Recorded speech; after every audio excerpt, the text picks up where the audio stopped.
Hey guys, welcome back to Deeper Than Most. I'm your host DJ. And I'm your host Sav. And we are on episode 33. Tis. We 33 are. goddamn episodes. And you know what that means? What's up? Today's another FNC installment. And this is part 15 of the FNC series. And we are in Iowa. That's crazy. Yeah.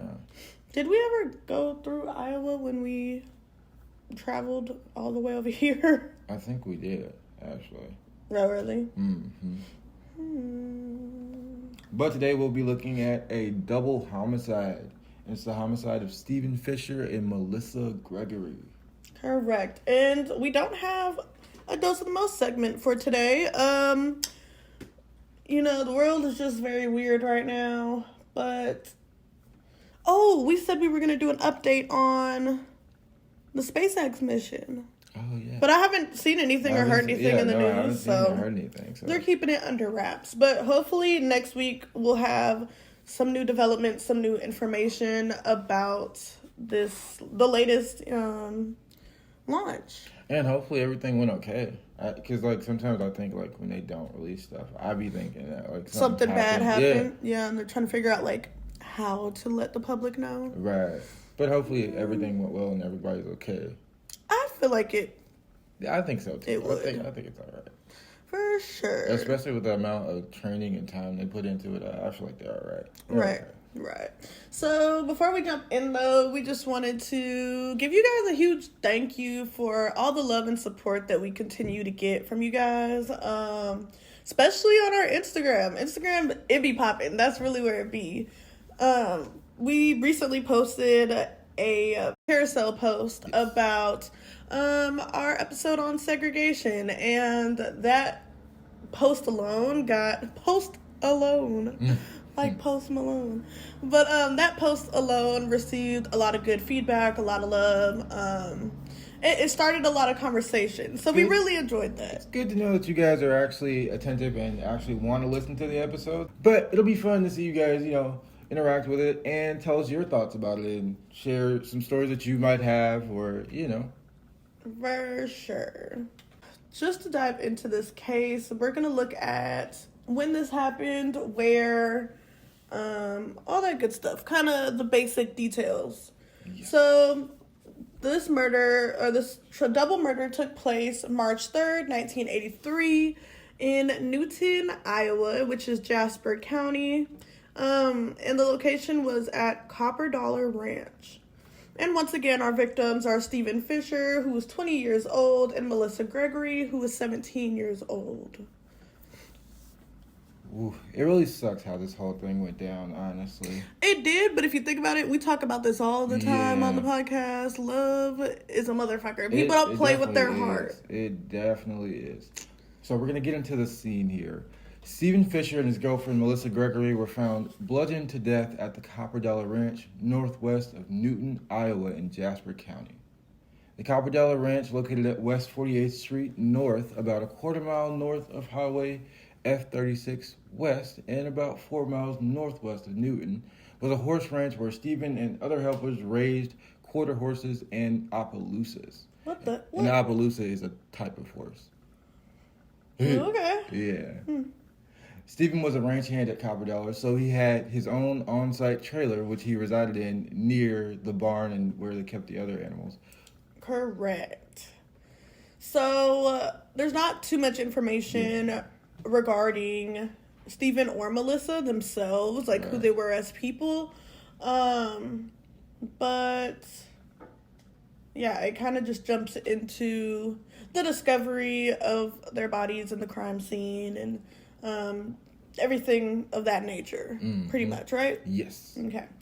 So now we get into the discovery. The foreman of the ranch, Jeff is it Illingworth or Illingsworth? It's Illingworth. Jeff Illingworth arrived just before 8 a.m. on March 3rd to find the body of Stephen Fisher lying face down on the ground near the barn and his camper, wearing only blue jeans and covered in blood. Illingworth immediately checked inside the trailer where he discovered Melisa Gregory's body. Illingworth ran to a neighboring home and contacted authorities. Which, honestly, glad that he did that, because if he wouldn't have, or if he would have just ran away, then Yeah. this would have been. But it's good to know that there are people that would do the right thing, Yeah. just like the LaSalle Street murders. Like, the fact that their coworker found them and, like, got authorities out there as quick as he could. Yo. Yeah. Exactly. But this was just a very, very gruesome scene. Right. Just like the LaSalle Street Yeah, murders. no. I mean, just imagine being bludgeoned to death. There's nothing pretty about that. There's nothing nice about that. It's very brutal. It's very personal. Kind of like stabbing. Right. It's like stabbing, but I almost want to say even more personal. Oh, definitely like just, more personal. just going because you're in on somebody. Essentially just like Just, continuously yeah, hitting somebody. Yeah, just beating them to death. So Right, like right. it's crazy because Illingworth was like an elderly man too. So with him coming upon something like that, like I wonder he didn't, Right, have a heart attack. Yeah. And this crime was definitely out of passion. Definitely a crime in a fit of rage. So this wasn't, I don't know, looking at it from first glance, you wouldn't think that this was a crime of opportunity. Right, no, not at or, right, or just, wrong place, wrong time. Like, no, this definitely had a purpose behind it. And had a story behind it. So we're going to get into that story, but right before we do, we're going to take the time to thank our sponsors, and we'll be right back. See you soon.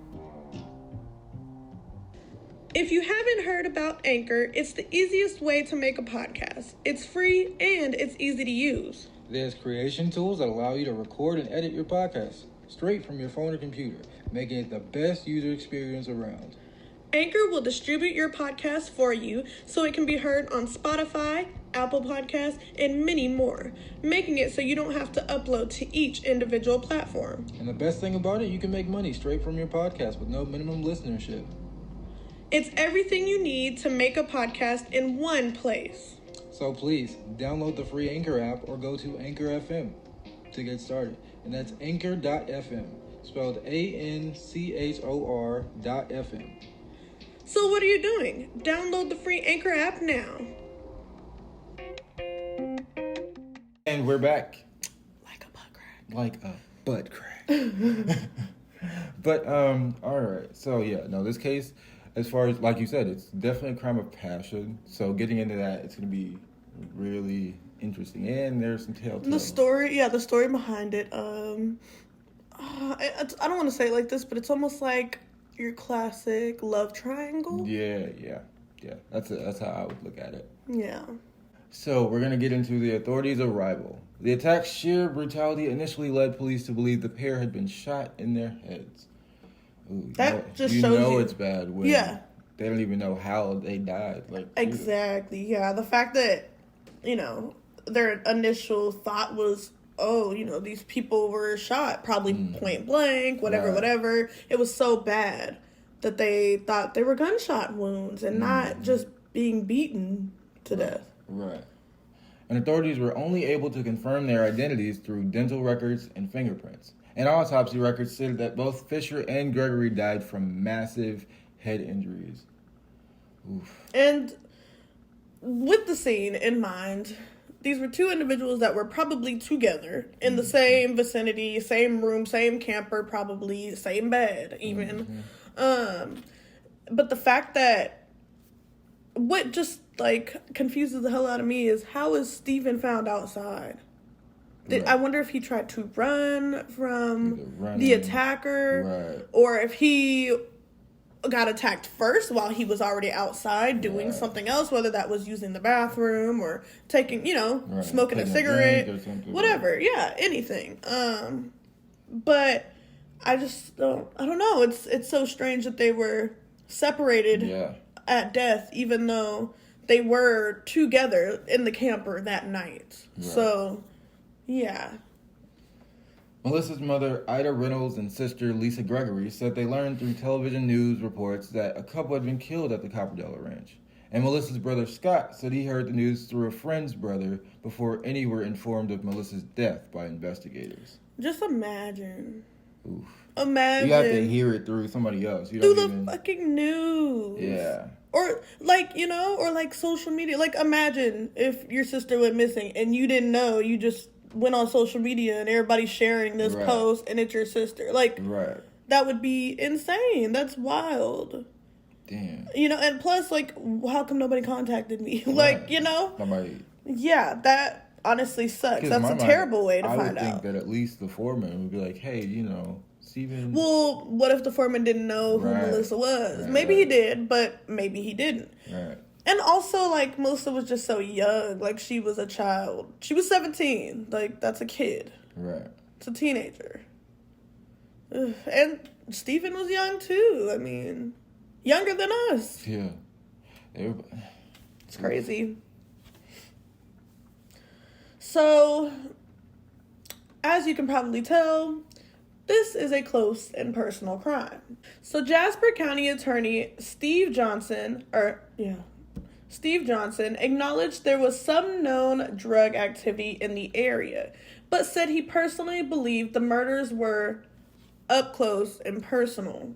And I would completely agree. Yeah, I mean, no. whether there's drug activity or not, that doesn't negate the fact that These people other were just- possibilities are possible. And they were, like, beat to death. Yeah, and honestly, if it were drug related, I feel like it'd be a quicker one and done. Like, you didn't Right. give me my money, They all wouldn't- right, bet. They Like, wouldn't sit there and no, they would not probably sit there. shoot you or, like, Yeah, whatever, you know? it would not be a drawn out Right. activity. Like, mm-mm. So police and the Jasper County Sheriff's Office agreed that they didn't believe drugs were a factor and were certain the attack wasn't random. So they're saying exactly what we're saying, you know. Mm-hmm. And it's kind of obvious too, just looking at this from face value. It's clear that something that personal cannot be random, and Yeah. also. I personally just don't see how somebody mad about drugs or drug money would come Go back that and far. do something like that. Yeah. They might kill you, but, like, I don't think that they would take it that personal. No. You know?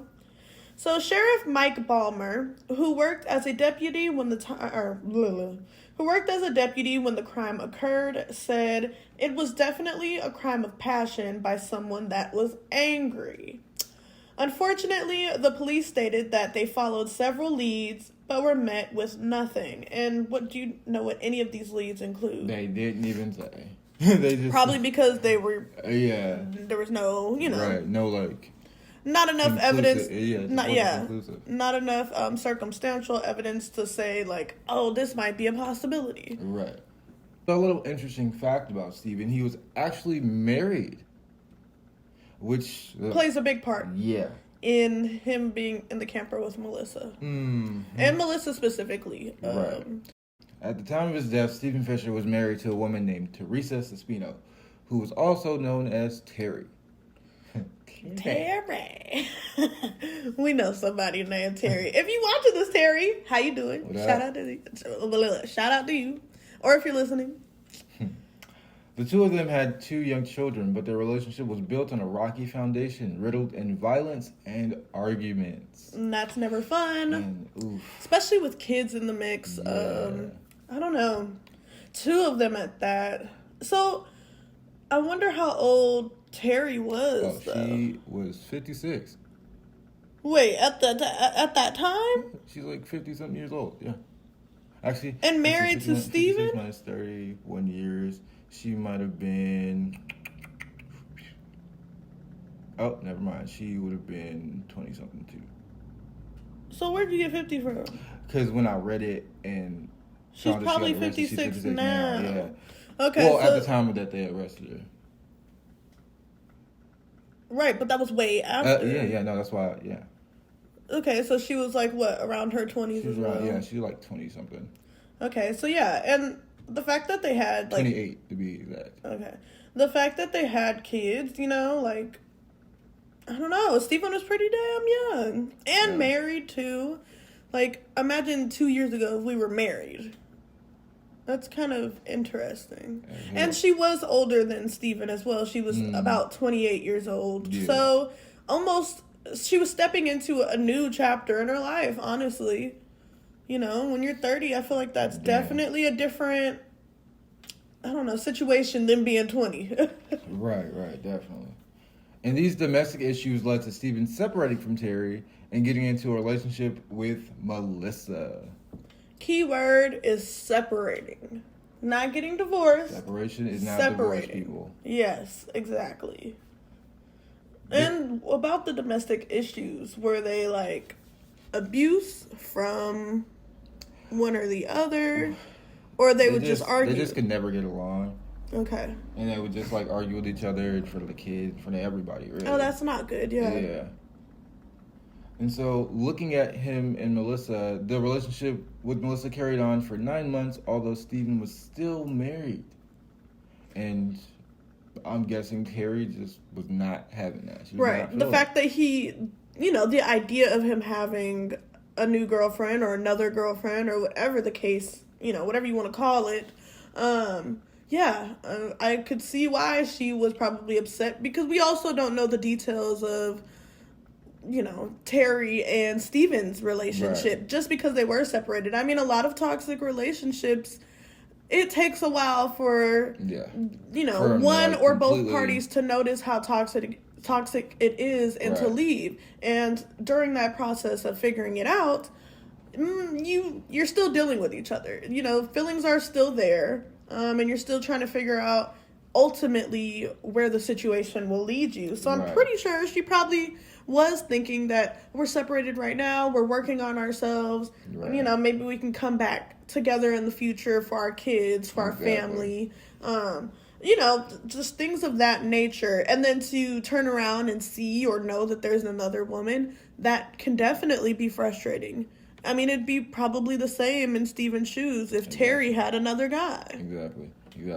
For a whole 9 months at that. 9 months, a whole pregnancy. Well, the amount of time of a pregnancy.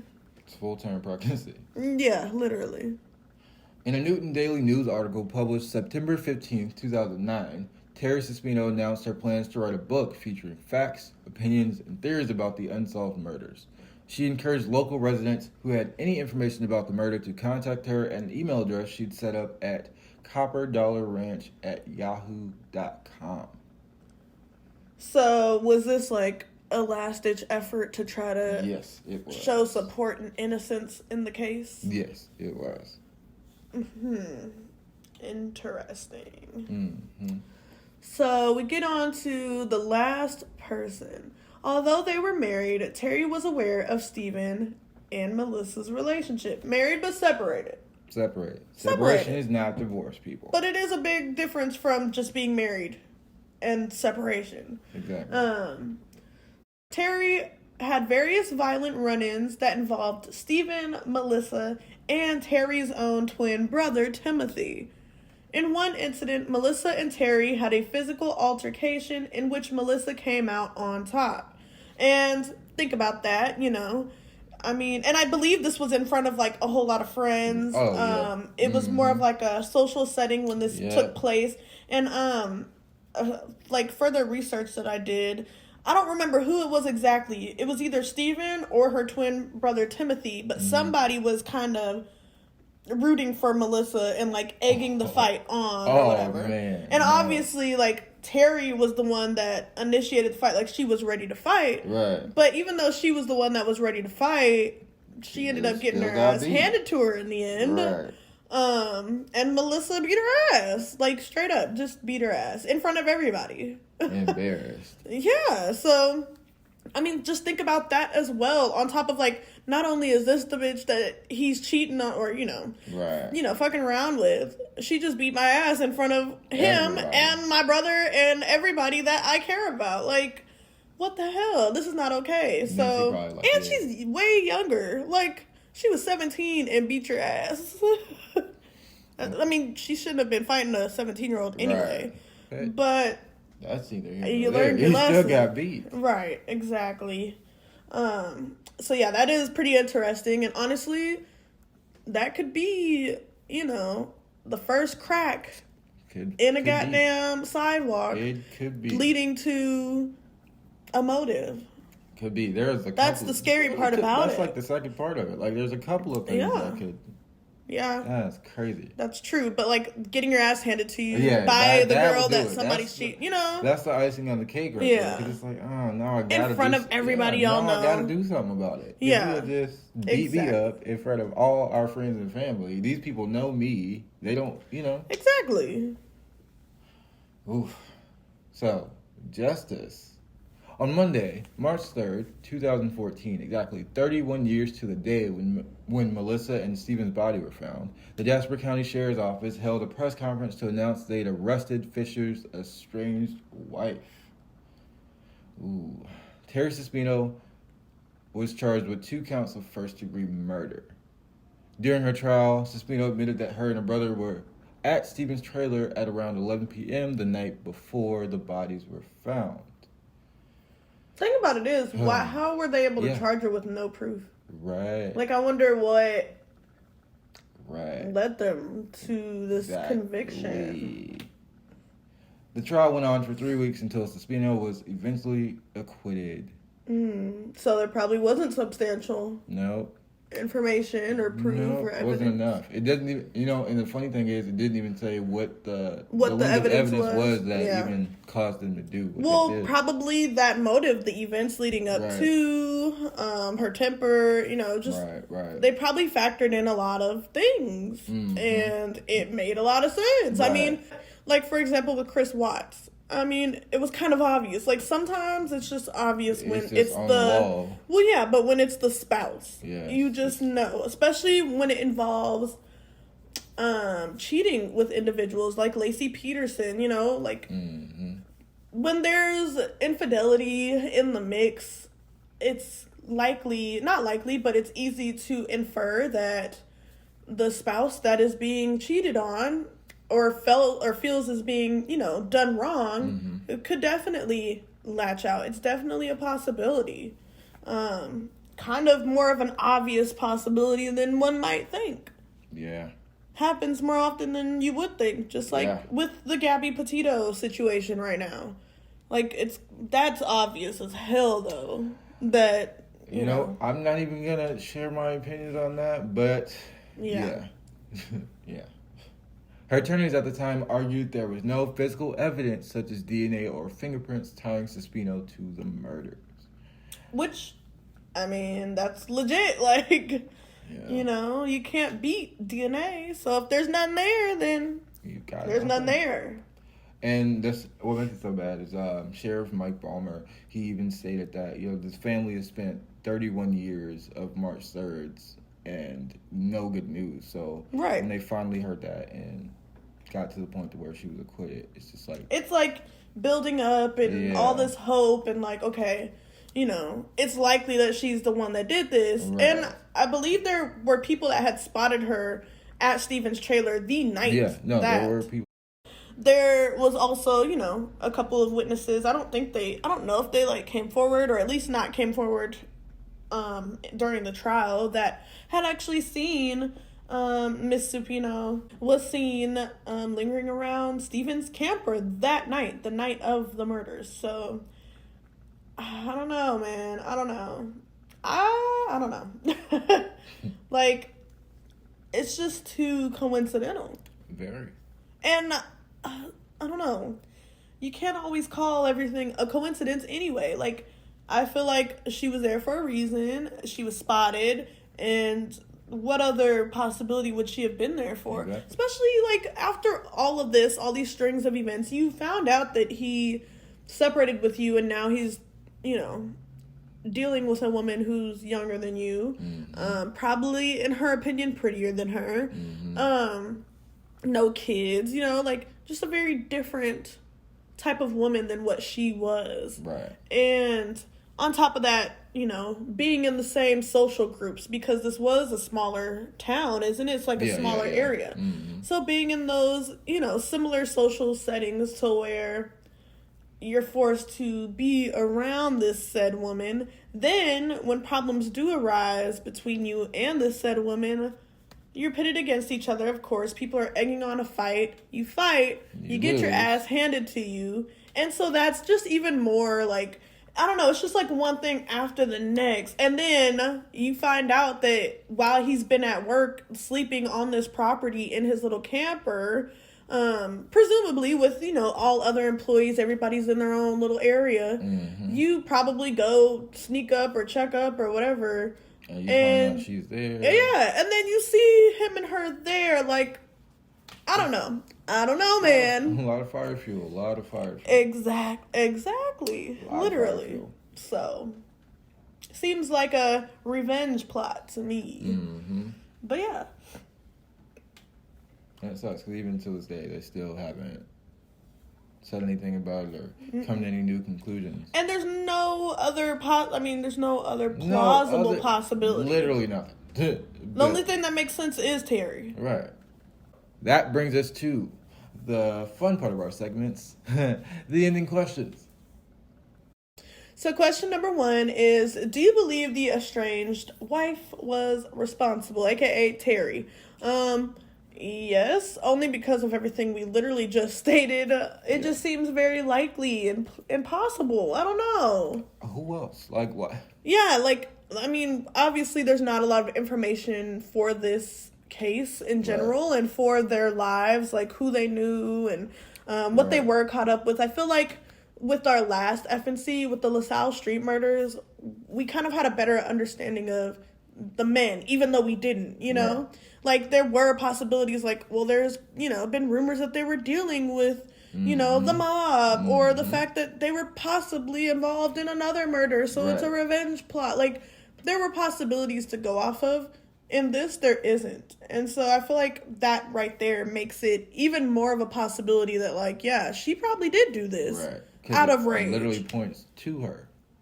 Exactly. And back then, it's not too far-fetched to think that there wasn't anything to tie her to the scene.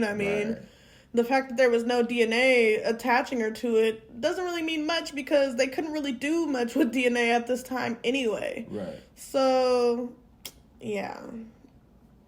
I don't know. What do you think? Oh, no, definitely. I think she's definitely responsible. And if she's Especially didn't even bother to hide the bodies. Yeah. As a woman by herself, she probably couldn't have hit the bodies, or probably didn't even want to touch them afterwards with how gruesome they looked after. Right. Like, I don't know. She probably was like, oh my God. Yeah, like, let me just get out of here type of deal. Especially, but also, think about it. As a woman, do you think she would have been able to, and I don't know if she was a smaller woman or if she was, at the time, bigger, if she was taller, like shorter, who knows? But do you really think that it would have been possible for her to try to not by herself carry them 2 bodies and then hide them and bury them or do whatever you got to do to get rid of them? Right. No. I think that's why she left them at the scene. More than did what she had to do and left. That's a lot of dead weight to deal with. Exactly. So there's no way. Exactly. However her stature was, it didn't matter. Like, one person can't do it alone. I feel like she could have done it alone. Oh, well, I'm talking about just moving them, like... Oh, yeah. I thought you were talking about, like, killing them. Oh, yeah, no. I agree. That would have been hard to do alone, for sure. And we don't even know if she had a car, or if she had a car with her. Right. You don't know. Don't know nothing. So where are you going to carry them to? So, question number 2. Was the twin brother involved, or do you feel like he was involved? Honestly, the fact that her and him were there the night before, plotting and scheming. Yeah, I would say yes to an extent, but I don't know, because there's nothing that even mentions him or brings him up. But the fact that he was there kind is a little suspicious. Still puts him, Yeah, guilty by association for sure. I personally don't think that he would have been involved, because what would his reason be? Yeah, sure, it's his sister, but like, I don't know. Why get involved in something like that? Right, yeah. But then again, people's family dynamics are different, and I get that, but there was nothing that led me to believe that he had anything to do with it. Right. Especially them being killed the same way. Yeah. If it were 2 attackers, 2 perpetrators, I honestly feel like if he were to have killed one of them, whether it be Steven and then she were to kill Melissa, I definitely feel like they would have suffered different fates for Right. sure. The fact that they were the exact same, it just makes me feel like it was the exact same person. Mm-hmm. And also, if another person was involved, I feel like there might have been more of an urge to hide the bodies Right. and cover their tracks. I would hope that somebody would have thought like, oh, we got to. So the last question is, do you believe justice was correctly served? Honestly, my answer to this one. It's usually the answer to this type of question. I don't think so. Yeah, no. I do Definitely not not. think so. There could have been more done, The fact that they got so close with putting her in jail and then she was just acquitted last minute, like, nah. Yeah. Nah. I mean, what was solved? Nothing. Nothing was solved. So there is no justice. There's no Didn't even closure. explain the evidence that brought you to this conclusion in the first place. Yeah, didn't even explain why they thought she had something to do with it. Right. Why nobody else had anything to do with it. Nothing. So, no justice. If I were, like, a part of the family of Stephen or Melisa, I would be livid because it's almost like you tried, but you didn't. Yeah. And that's what frustrates me the most because it's like a slap in the face. Definitely is. For 31 years at that. 31 years, but, like, you really had us thinking that, like, you had the person, that it was her, obviously her, and then you turn around and just let her go.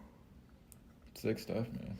And my thing is, I wonder, because I know the kids are, grown now, and I know everybody, so I wonder, yeah, if they're close to their mom. Because, think about it. They were probably, kids. Yeah. So, obviously, she raised them. And, if she wasn't arrested till, more recently, years after, then, yeah, they probably just went along their whole life thinking that something just happened to their dad. Not knowing what, but just knowing that he wasn't there anymore. Mm-hmm.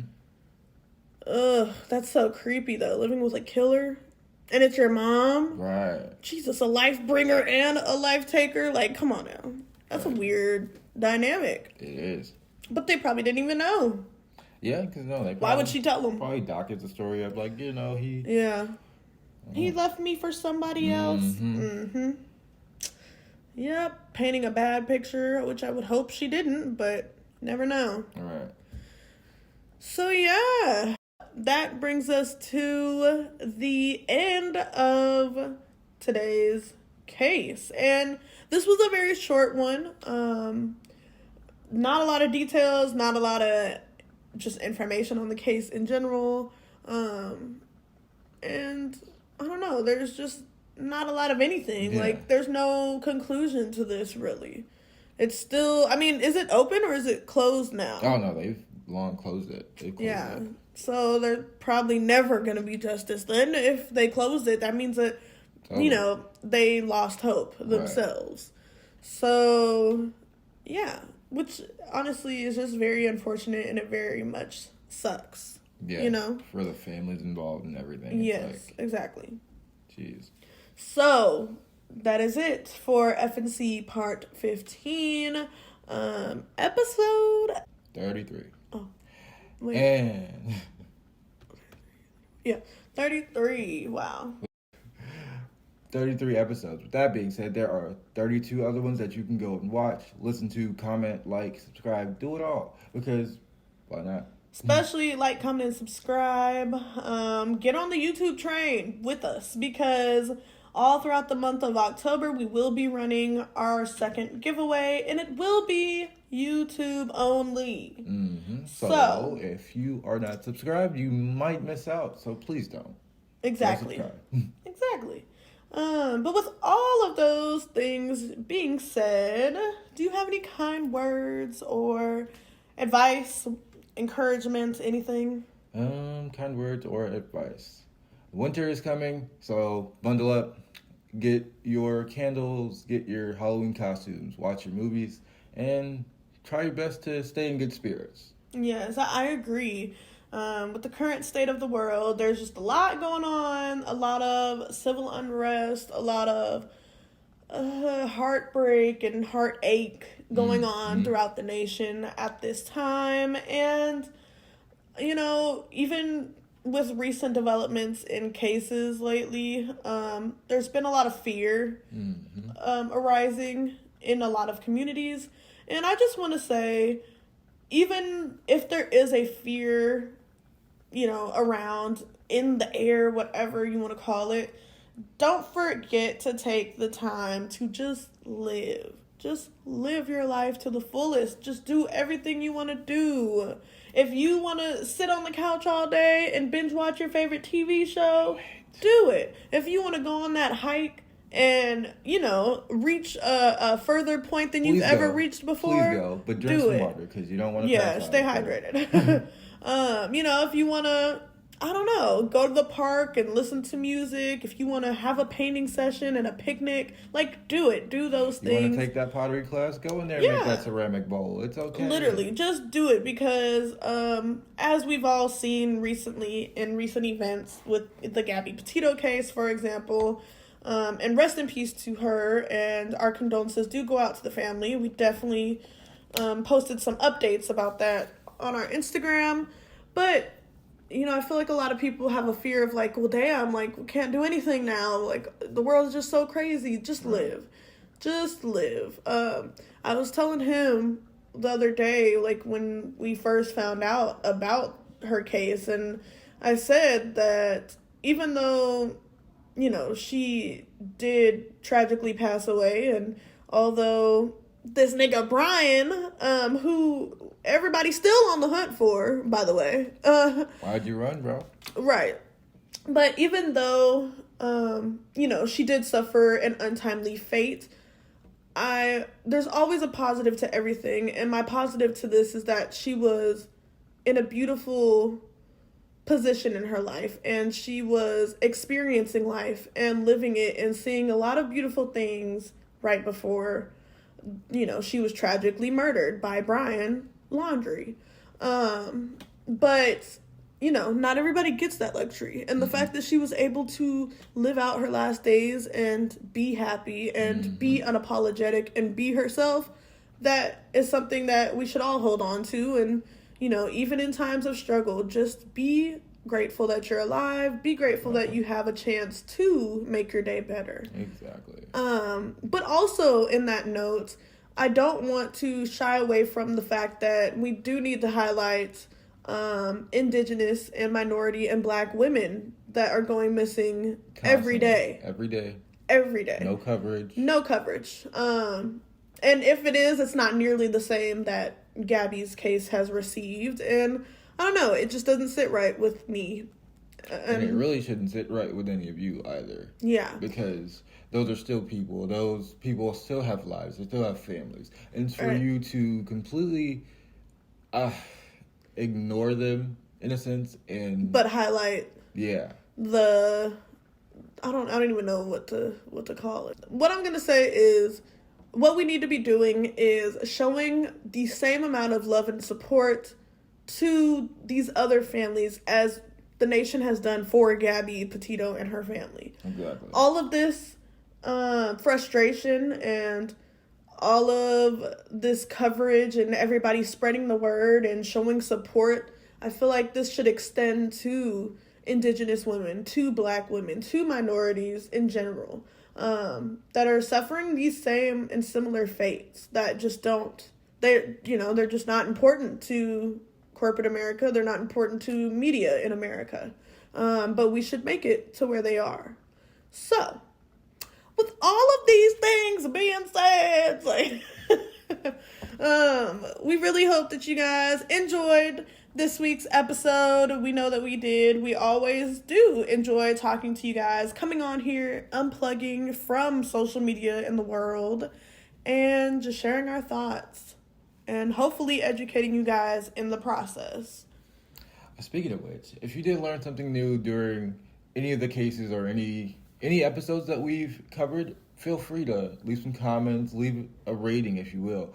Ratings would really help on Apple Podcasts. We'll love you forever. For sure. We're very intrigued on you guys' opinions of our episodes. Yeah. No, we love it, for sure. So definitely, Give us that feedback. Let us know what's up. And if you made it to the end, if you made it this far, you're a real one. And we love you. Yeah. And you have a special place in our heart. Keep doing your thing. Keep listening. Hell yeah. So, I've been your host, Sav. And I've been your host, DJ. And this has been another episode of Deeper Than Most. We're out of here.